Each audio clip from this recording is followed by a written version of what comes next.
चलिए मंत्र पाठ। ओ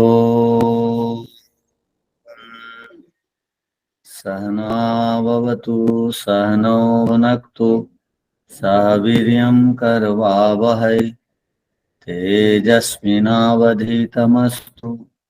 मा विद्विषावहै। ओम शांति शांति शांति। सांख्य दर्शन में प्रथम अध्याय का 100वें सूत्र पर विचार कर रहे हैं। प्रत्यक्ष प्रमाण के उपरांत अनुमान प्रमाण किसे कहा जाता है, इस पर हमारा विचार चलता है। तो अनुमान प्रमाण की क्या परिभाषा है? अनुमान प्रमाण का सामान्य लक्षण, सामान्य परिभाषा क्या है, यहां हम चर्चा कर रहे हैं। तो अनुमान प्रमाण में सबसे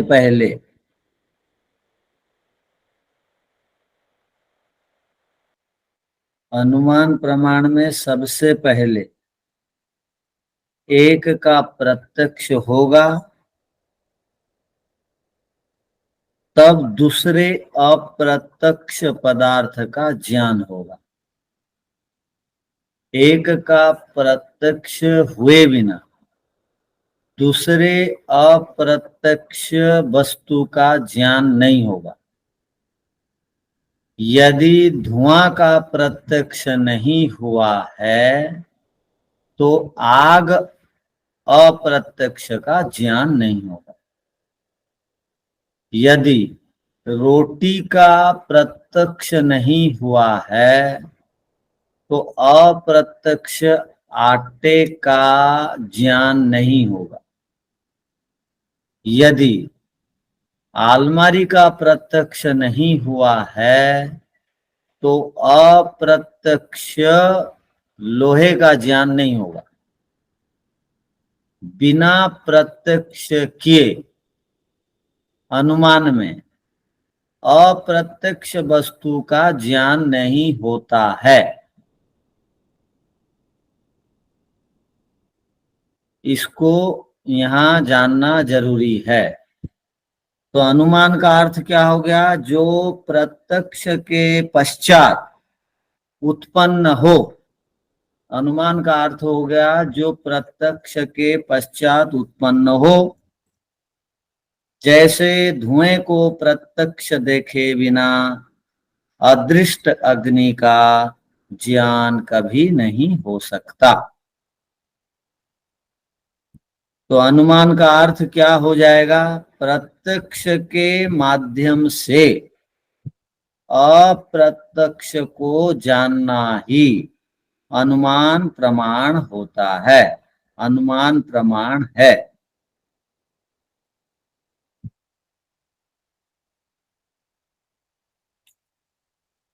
तो इसको और थोड़ा सा विस्तार से समझने के लिए अनु का अर्थ होगा पश्चात, मान का अर्थ होगा ज्ञान। जो ज्ञान प्रत्यक्ष के पश्चात होता है उसे अनुमान प्रमाण कहते हैं। अर्थात जब भी अनुमान लगाया जाएगा तो उससे पहले कुछ प्रत्यक्ष अवश्य होना चाहिए, जिसके आधार पर किसी परोक्ष वस्तु का हम अनुमान लगा सकते हैं।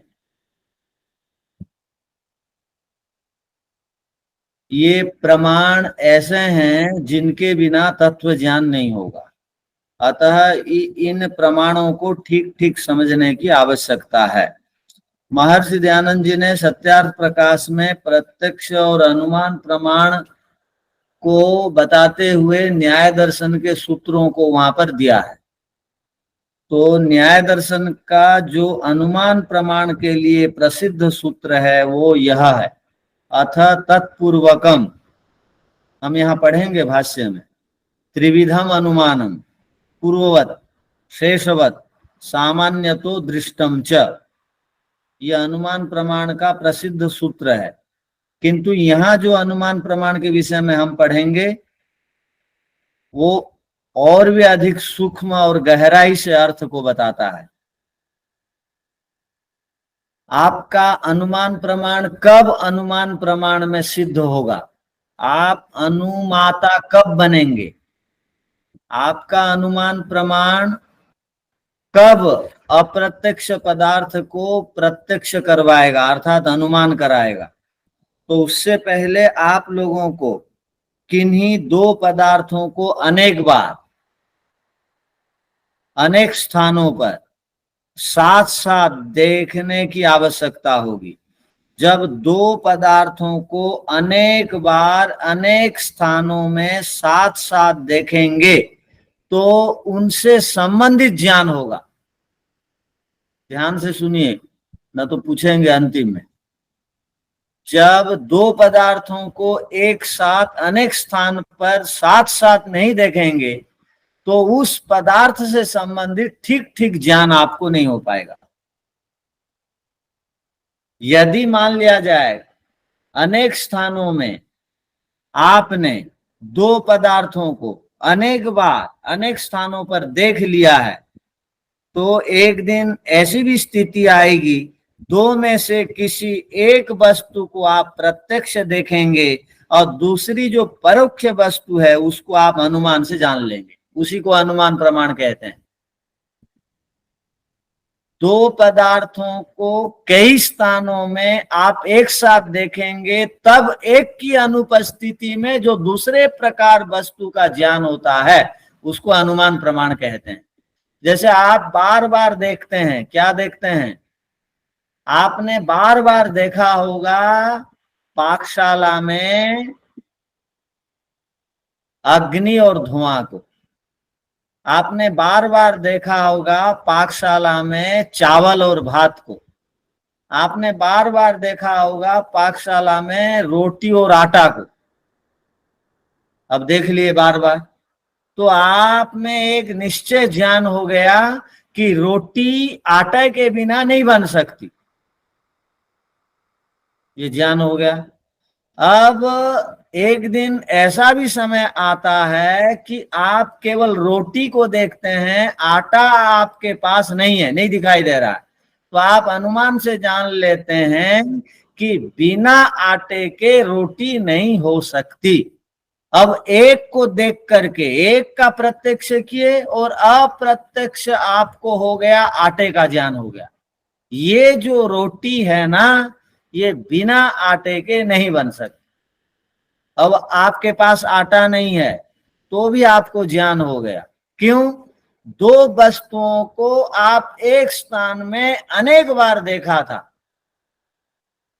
तो अनुमान प्रमाण का अर्थ क्या हो गया? दो वस्तुओं को पहले देखे बिना एक साथ कई बार, जब कई बार दो वस्तुओं को एक साथ देखेंगे एक दिन ऐसी स्थिति आएगी दो में से एक पदार्थ को देख करके भी आप परोक्ष पदार्थ का अप्रत्यक्ष पदार्थ का ज्ञान निश्चय ज्ञान कर लेंगे कि जरूर इसमें आटा कारण है, जरूर इसमें अग्नि कारण है। धुआं और अग्नि को बार बार आपने देख लिया, अब धुआं का प्रत्यक्ष करके अप्रत्यक्ष अग्नि का ज्ञान आप कर लेते हैं। बार बार आप लकड़ी से कुर्सी बनते हुए देखा है, तब लकड़ी नहीं है सामने, कुर्सी दिखाई दे रही है, तो आपको ज्ञान हो गया। बार बार आप लोहा और अलमारी को देखे हैं एक साथ, अब अलमारी है लोहा नहीं है, तो आप लोहे का अनुमान कर लेते हैं, ज्ञान कर लेते हैं।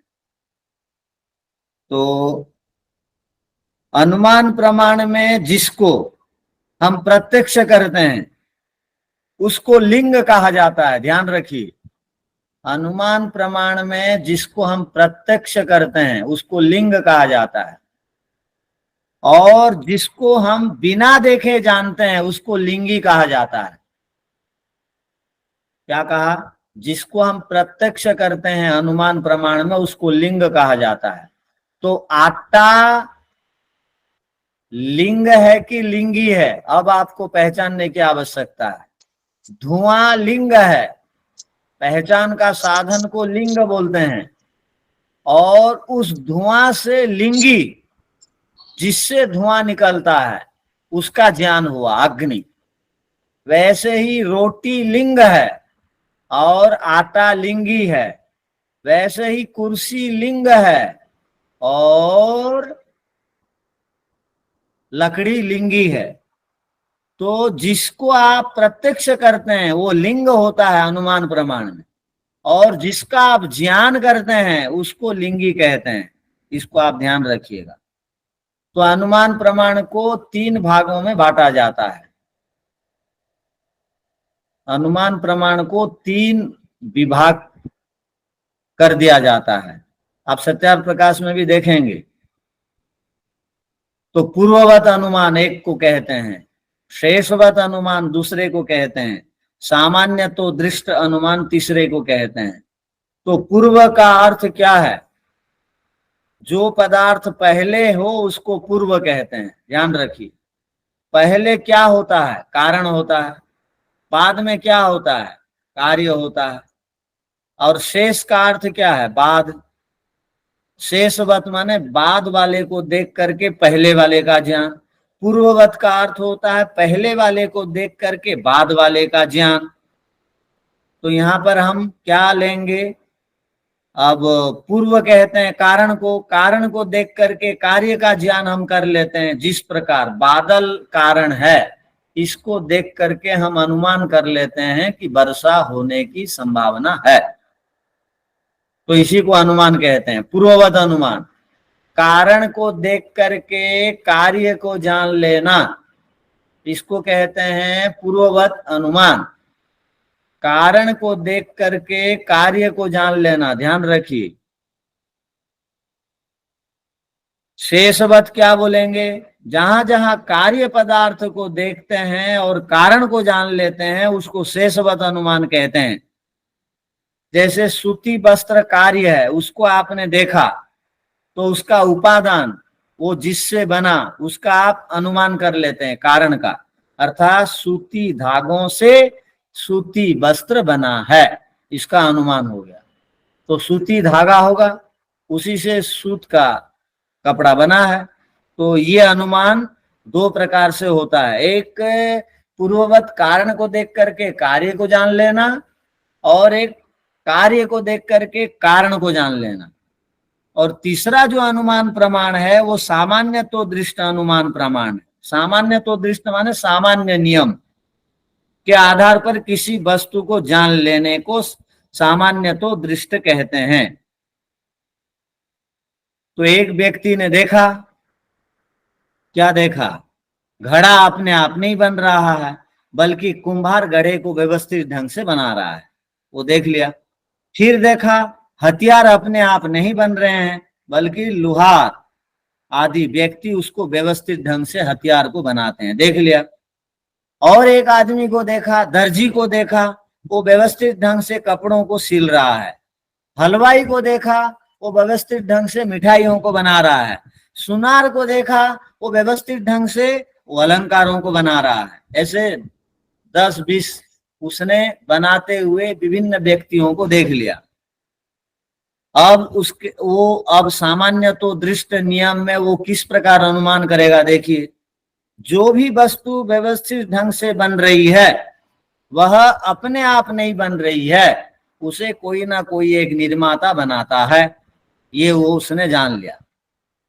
अब उसको एक अवसर मिला विचार करने का।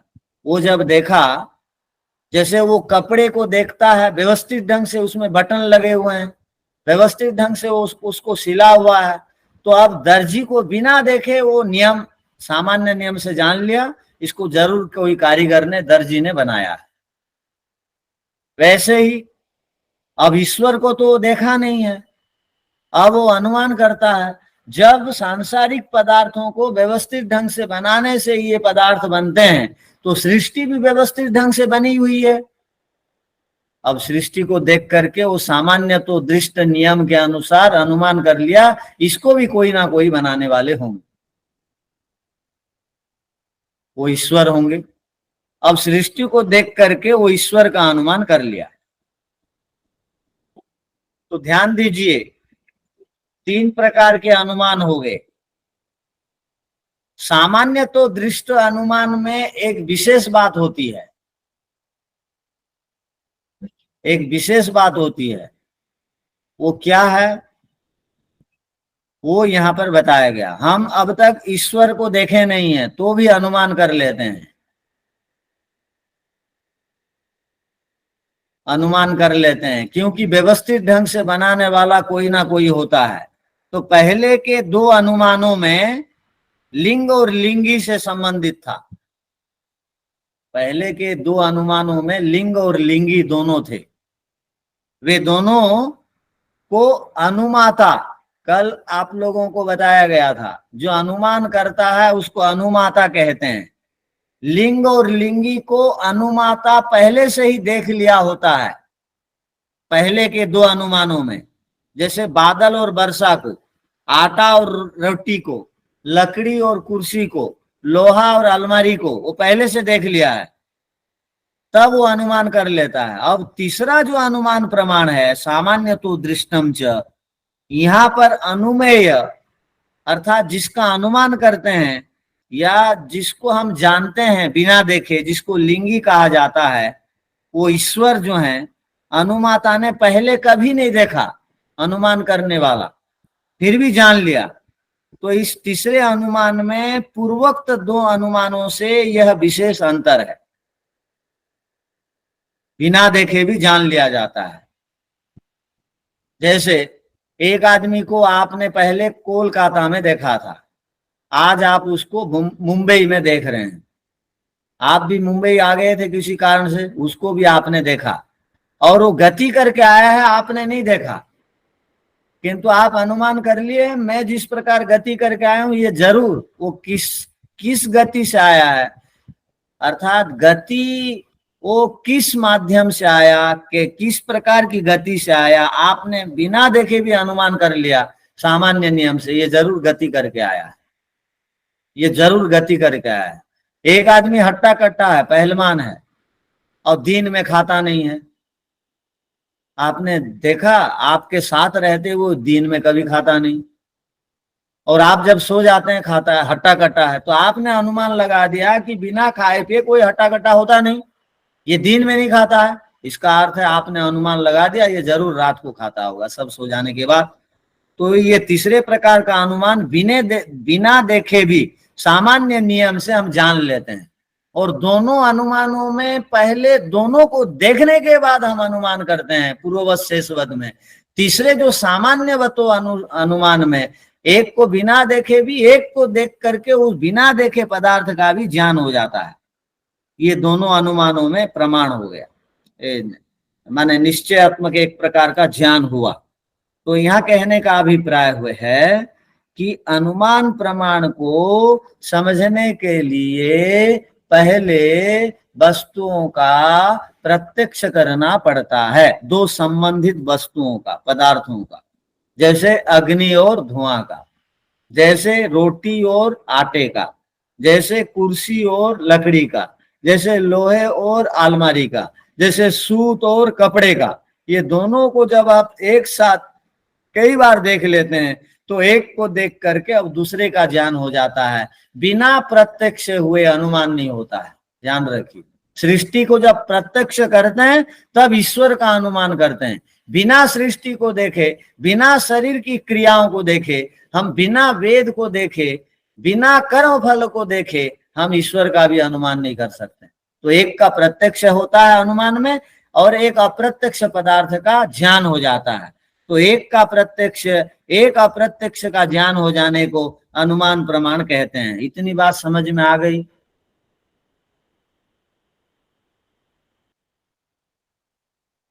या इसमें किसी को कुछ पूछना है? ओम आचार्य नमस्ते। नमस्ते।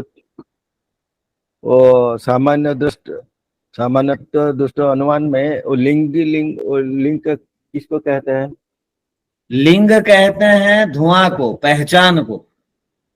जो मूल पदार्थ को आप जानना चाहते हैं, अर्थात उपादान कारण को जानने के लिए उसका एक कोई चिन्ह आपको चाहिए। जैसे धुआं लिंग है, और जिससे धुआं निकलता है वो लिंगी है।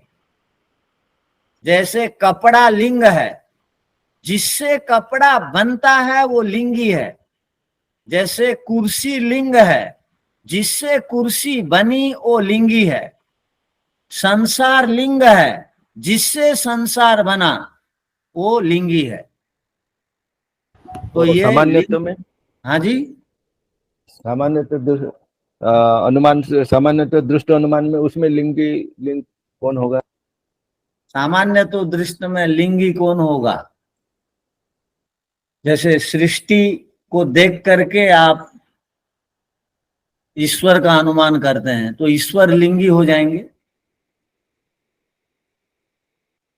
और एक आदमी को देख करके गति को जानते हैं, वो देख करके जिसको देखते हैं वो लिंग है, और गति वहां पर लिंगी है। जिसके आधार से आप आए, जो आधार है वो लिंगी है। तो ये तीन प्रकार के अनुमान हो गए। इसको समझाने के लिए इतना विस्तार से बताना पड़ा, किंतु सांख्य दर्शनकार बहुत ही सहज ढंग से अनुमान प्रमाण को बोलते हैं। अब इसको समझिए, सांख्यकार का जो लक्षण है, अब इसको ध्यान से देखिए। प्रतिबंध दृशः प्रतिबद्ध ज्ञानम अनुमानम। अब इसको पढ़ना सीख लीजिए। प्रतिबंध दृशः प्रतिबद्ध ज्ञानम, ये दूसरा शब्द हो गया। पहला शब्द है प्रतिबंध दृशः, दूसरा शब्द है प्रतिबद्ध ज्ञानम, तीसरा शब्द है अनुमानम। तो अनुमान किसे कहते हैं? तो यहां पर कहा प्रतिबंध दृशः। प्रतिबंध दृशः का अर्थ क्या है, इसको आप समझिए। प्रतिबंध बोलते हैं बंध बंध के प्रति, दो चीजों के संबंध को प्रतिबंध बोलेंगे। प्रतिबंध, जैसे दिन दिन को प्रतिदिन बोलते हैं, ध्यान रखिए। दिन के बाद दिन के बाद दिन को प्रतिदिन बोलते हैं, वैसे ही संबंध संबंध को बोलते हैं प्रतिबंध। जो संबंध संबंध को जानने वाला है वो प्रतिबंध दृश्य कहलाएगा। सर जी,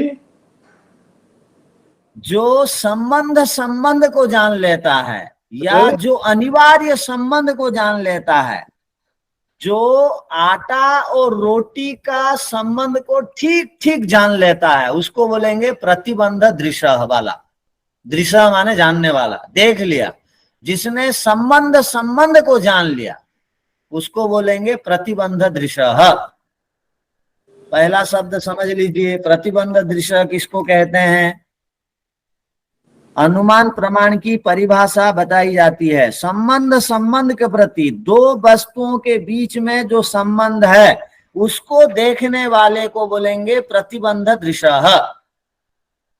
दो वस्तुओं के बीच में जो संबंध है उसको जो देख लेता है उसको बोलेंगे प्रतिबंध दृश्य। संबंध संबंध प्रति प्रतिबंध दृश्य। दीनम दीनम प्रति प्रतिदीनम, दीन दीन का संबंध को प्रतिदिन बोलते हैं। वैसे ही संबंध संबंध को, अर्थात दो वस्तुओं के अनिवार्य संबंध को जो जान लेता है वो प्रतिबंध दृश्य है। जब प्रतिबंध दृश्य वाला व्यक्ति दो वस्तुओं के पदार्थ को जान लिया, जब दो पदार्थों के निश्चय संबंध को जान लेता है, दो पदार्थों के निश्चय संबंध को जान लेने वाले को बोलते हैं ये व्याप्ति है। दो वस्तुओं के बीच जो अनिवार्य संबंध है उसको व्याप्ति भी बोलते हैं। तो जो व्याप्ति को, निश्चय संबंध को जान लेता है, उस संबंधित ज्ञान को पुनः प्राप्त कर लेता है, उसको बोलेंगे प्रतिबद्ध ज्ञानम। अब दोनों पदार्थों के संबंध को ठीक जान लिया और दोनों पदार्थों के संबंध को जान करके अब उससे संबंधित ज्ञान को प्राप्त कर लिया। अर्थात जब दो पदार्थों के ठीक ठीक निश्चय संबंध को जान लेता है, उसके बाद एक पदार्थ को देख करके दूसरे पदार्थ को जान लेता है, उसी को अनुमान प्रमाण कहते हैं। जैसे दो पदार्थों के निश्चयात्मक संबंध को, अनिवार्य संबंध को, अविनाभाव संबंध को जान लिया एक आदमी, अविनाभाव संबंध बोलते हैं इसको, अनिवार्य संबंध बोलते हैं इसको, निश्चयात्मक संबंध बोलते हैं। अविनाभाव संबंध के अर्थ क्या है? जिसके बिना जो ना हो, अग्नि के बिना धुआं नहीं हो सकता, इसको अविनाभाव संबंध कहेंगे। सूत के बिना कपड़ा नहीं हो सकता, इसको अविनाभाव संबंध कहेंगे। अब कपड़े को देख करके सूत का निश्चयात्मक ज्ञान हो गया, इसको अनुमान प्रमाण कहेंगे। ठीक। आप में से कौन समझा ये सब शब्दों का अर्थ? प्रतिबंध दृश्य शब्द का अर्थ क्या हुआ?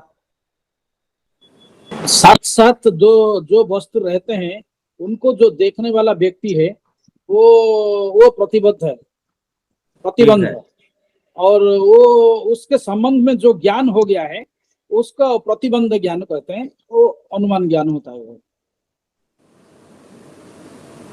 वस्तु में सदा रहने वाला संबंध को जो जान लेता है, जी जी, अर्थात जब तक पदार्थ है, कोई भी वस्तु सदा नहीं रहती है, तीन वस्तुओं को छोड़ करके, किंतु जब तक वो वस्तु है तब तक उनका जो संबंध को जान लिया। जब तक आग है तब तक धुआं है, ये संबंध को जो जान लेता है। आग है तो धुआं है, आटा है तो रोटी है, सूत है तो कपड़ा है, लोहा है तो अलमारी है। अलमारी है इसका मतलब लोहे का अस्तित्व है, ये निश्चयात्मक ज्ञान हो गया। तो इसको बोलेंगे अनुमान प्रमाण। तो पहले से जान लेना, दो वस्तुओं के संबंध को पहले से जो जान लेता है, उसके बाद एक वस्तु को देख करके दूसरे अप्रत्यक्ष पदार्थ को, वस्तु को जो जान लेता है, वो अनुमान। ठीक है। अब सूत्र का अर्थ लिख लीजिए।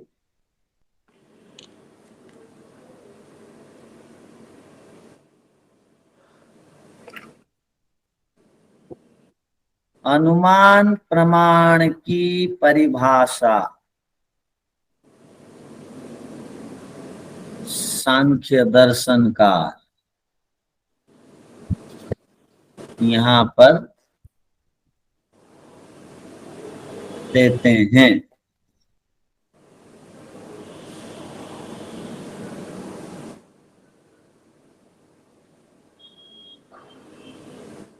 प्रतिबंध को देखने वाला,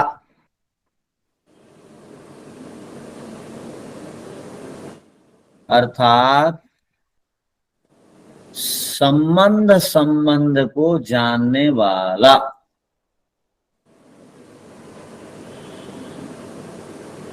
अर्थात दो वस्तुओं के बीच में स्थित जो संबंध है, उसको जिसने जान लिया है,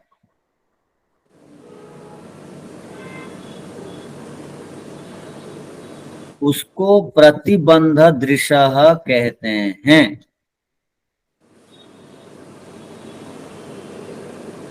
अर्थात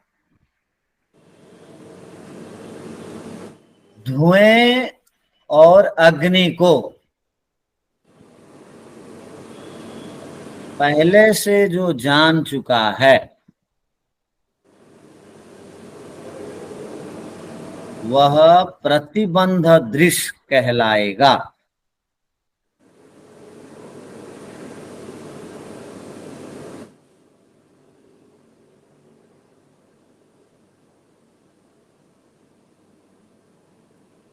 जब कोई पदार्थों में स्थित नियत संबंध को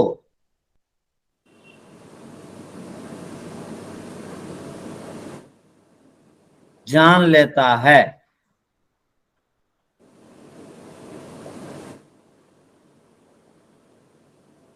उसके बाद उससे संबंधित जो ज्ञान होता है,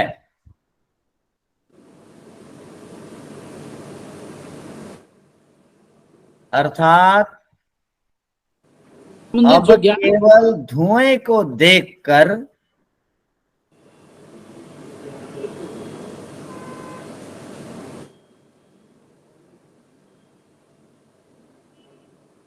उससे संबंधित जो अग्नि है,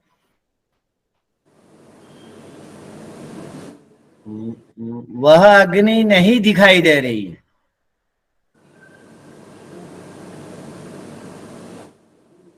किंतु किंतु अनुमाता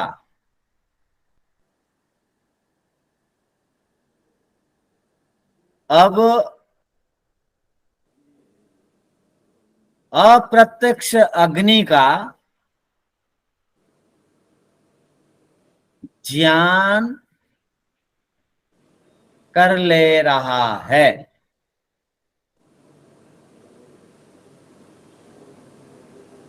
इसी को प्रतिबद्ध ज्ञानम अनुमानम कहते हैं।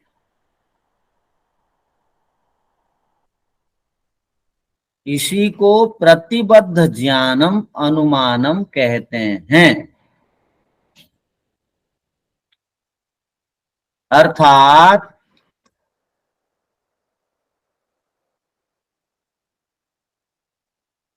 दो पदार्थों में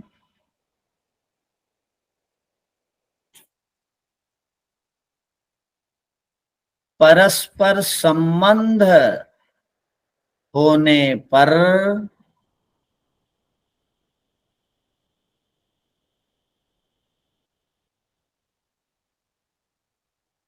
अल्प विराम उस संबंध को जो व्यक्ति जानता है,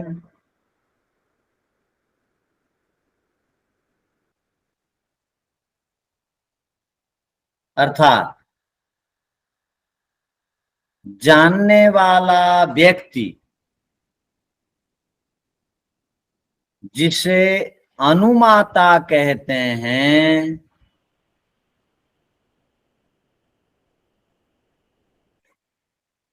उन दो पदार्थों में से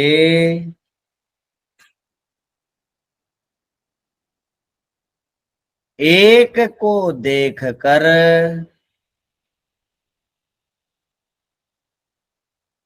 दूसरे को जान लेता है।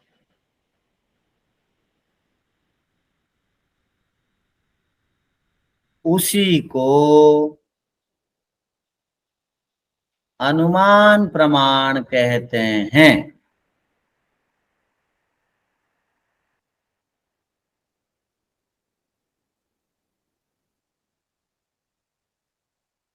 अर्थात दो वस्तुओं के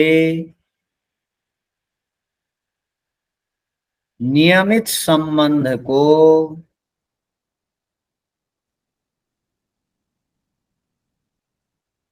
जानने वाले मनुष्य का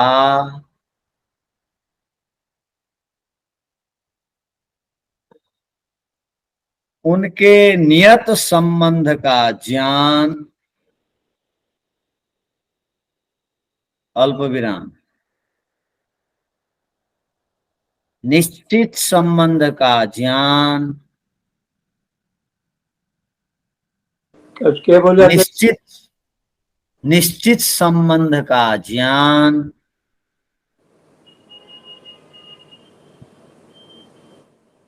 अनुमान प्रमाण कहलाता है।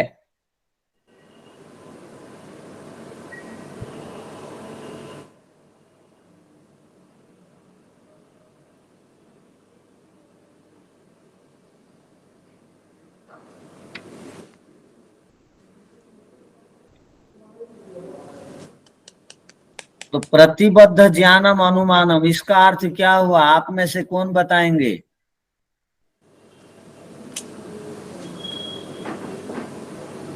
हम बताएं सर जी।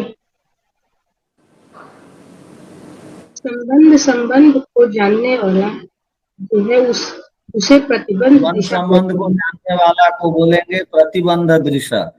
हाँ, उससे जो ज्ञान उत्पन्न होता है उसे प्रतिबद्ध ज्ञान। दो वस्तुओं के बीच में जो संबंध है उसे जान लेते हैं, उसे कहते हैं प्रतिबंध दिशा। और उससे जो ज्ञान होता है, प्रतिबंध दृश्य हो गया।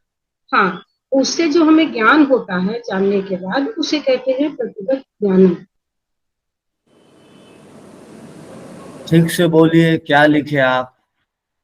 हम तो पहले जो आप बताए ज्ञान हो गया। हाँ,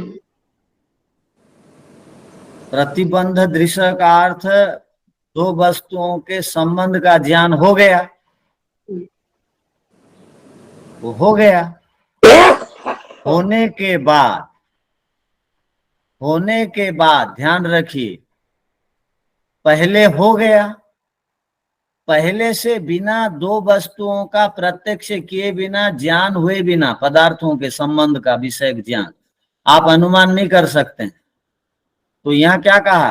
पहले हो गया दो वस्तुओं का ज्ञान, होने के बाद उन दोनों में से अब केवल लिंग को देख करके लिंगी का जो ज्ञान हो रहा है उसी को अनुमान कहते हैं। अब वो दोनों पदार्थ नहीं दिखाई दे रहे हैं आपको। प्रतिबद्ध ज्ञानम का अर्थ हो दो में से अब एक पदार्थ विद्यमान है, एक विद्यमान नहीं है, अप्रत्यक्ष है, किंतु उसका आप ज्ञान कर ले रहे हैं, उसी को अनुमान कहते हैं। जैसे सूत है तो कपड़े। अब बात समझ में आई? जैसे धुएं को देखकर अग्नि का अनुमान करते हैं, ऐसा। हाँ, सूत को देखकर कपड़े का अब ज्ञान। पहले आपने देख लिया है धुआं, आप प्रत्येक पदार्थ के संबंध को देख लिए हैं। सूत भी एक पदार्थ है, कपड़ा भी एक पदार्थ है, आटा भी एक पदार्थ है, रोटी भी एक पदार्थ है। दोनों का संबंध का ज्ञान आपको हो चुका है। धुआं भी एक पदार्थ है, अग्नि भी एक पदार्थ है। दो पदार्थों का परस्पर संबंध का ज्ञान पहले से आपको हो चुका है। अब आपने क्या किया? जब हो चुका है उसके बाद, हो चुकने को बोलते हैं प्रतिबंध दृश्य। अब हो चुका, दृश्य माने देखने वाला, पदार्थों के संबंध को दृश्य माने देखने वाला। आपने देख लिया, संबंध का ज्ञान कर लिया। अब आप अनुमान कैसे करेंगे? दो हर समय तो नहीं दिखाई देंगे। अब पहाड़ पे केवल धुआं दिख रहा है, अग्नि नहीं दिखाई दे रही है। अब आपने एक को देख करके दूसरे जो नहीं दिखाई दे रही है जो चीज, उसको जान लेते हैं, उसी को अनुमान कहते हैं। तो प्रत्यक्ष बिना किए, एक पदार्थ का प्रत्यक्ष बिना किए दूसरे अप्रत्यक्ष पदार्थ का ज्ञान नहीं होगा, और अगर हो रहा है तो अनुमान प्रमाण है। ये तो अनुमान प्रमाण हो गया, एक को देख के दूसरे को जानने का। मगर इधर प्रतिबद्ध प्रतिबंधन प्रतिबंध उसका थोड़ा कैसा? वही बोल रहा हूं, प्रतिबद्ध ज्ञानम का अर्थ हो गया, प्रतिबद्ध ज्ञानम का अर्थ हो गया, अब पहले आपने दो पदार्थों के परस्पर संबंध को जान लिया, देख लिया, तो उसको बोलेंगे प्रतिबंध दृश्य। अब आप अनुमान कैसे कर रहे हैं? पहले आपने यदि दो पदार्थों के संबंध को नहीं देखा है तो आप अनुमान कभी भी नहीं लगा सकते हैं। आप रसमलाई को बनते हुए आपने यदि नहीं देखी तो रसमलाई को देखने के बाद भी आपको ज्ञान नहीं होगा, ठीक ठीक अनुमान नहीं लगा सकते ये किससे बनी है, कौन सी चीजों से बनी है। तो यहाँ क्या कह रहे हैं, दो पदार्थों के परस्पर संबंध को आपने पहले से जान लिया, अब आपको अनुमान करना है। तो क्या करना पड़ेगा, प्रतिबद्ध ज्ञानम का अर्थ हो गया वो दो में से कोई एक पदार्थ बाद में दिखाई देता है, दोनों नहीं दिखाई दे रहे हैं।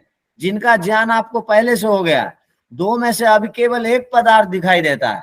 जैसे मान लीजिए अभी केवल आपको मकान ही मकान दिखाई दे रहा है, आपको बिल्डिंग ही बिल्डिंग दिखाई दे रही है, ईंट पत्थर सीमेंट रड आदि नहीं दिखाई दे रहे हैं। किंतु आपने पहले ट्रायल कर चुका है कि सीमेंट ईंट पत्थर ईंट आदि से मकान बनते हैं, दोनों को एक साथ आपने देख लिया है। अब ईंट पत्थर रड वगैरह नहीं दिखाई दे रहे हैं, अब केवल मकान मकान दिखाई दे रहा है। तो आप अब केवल मकान को देख करके ईंट पत्थर लोहे छड़ सीमेंट और बालू का ज्ञान कर लेंगे। यदि पहले से आप दोनों परस्पर संबंधित पदार्थों का ज्ञान नहीं किए हैं तो एक को देख करके दूसरे का ज्ञान नहीं होगा। आग और धुआं को पहले से आपने नहीं देखा है तो अभी आपको उसका ज्ञान नहीं होगा, एक को देख के दूसरे को। तो एक को देख के दूसरे को जान लेने को कहते हैं प्रतिबद्ध ज्ञानम, उसी का नाम है अनुमान। बात समझ में आ गई? पहले से दोनों का ज्ञान होना वो प्रतिबंध है और एक को देख के दूसरे के ज्ञान करना प्रतिबद्ध है। ठीक है। आचार्य जी मैं बोलूं, दो वस्तुओं का परस्पर संबंध को पहले से जान लेना और उसके बाद में किसी एक चीज को देख के दूसरे का अनुमान करना, ये अनुमान प्रमाण है। दूसरे का ज्ञान करना, हाँ जान करना अनुमान प्रमाण, ये अनुमान है। पहला हाँ, प्रतिबद्ध है और उसके बाद में दूसरे को जान लेना अनुमान है। जैसे मकान को देख पहला के है प्रतिबंध और दूसरा है अनुमान प्रमाण।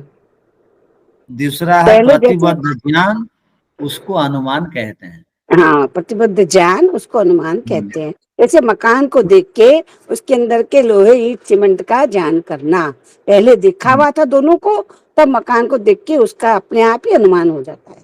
आचार्य जी मुझे कुछ पूछना है। मान लीजिए आपने देखा नहीं लेकिन किताब में पढ़े हैं, ऐसा बाली गोड़ी सीमेंट मिला के रॉड मिला के ऐसा बनता है घर, तो ये शब्द प्रमाण से भी तो आप अनुमान कर पाते हैं। बाद में जब जानेंगे देखेंगे तो ऐसे ही हुआ होगा बोलने आप सोचेंगे, वो शब्द प्रमाण हो जाएगा। हाँ वो तो शब्द प्रमाण है, लेकिन वो भी ऐसा भी तो हो सकता है।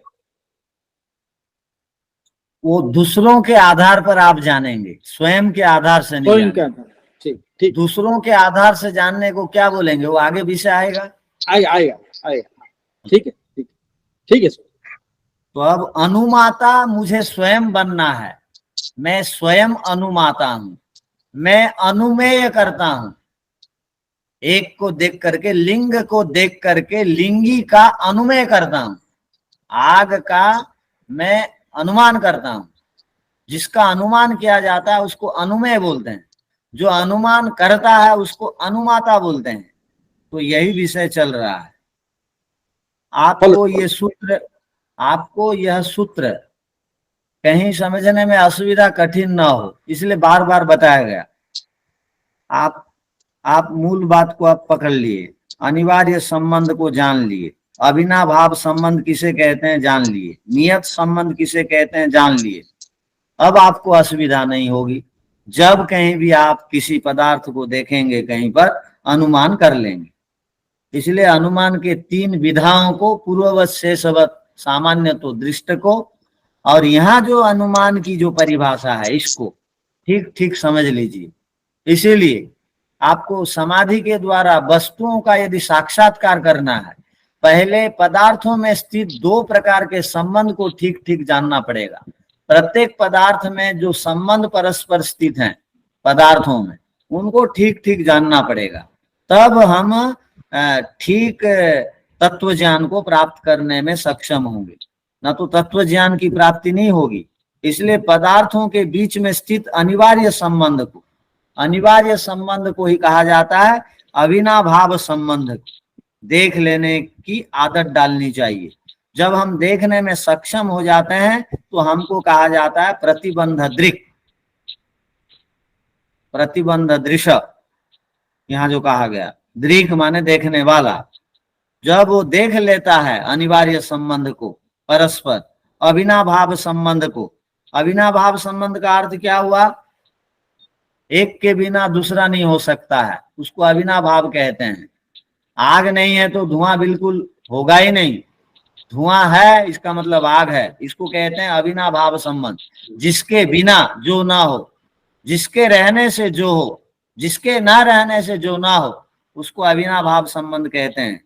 तो अविनाभाव संबंध ज्ञान, नियत संबंध ज्ञान और उन पदार्थों में स्थित जो वास्तविक ज्ञान, वो जो दर्शन है वही अनुमान प्रमाण होता है।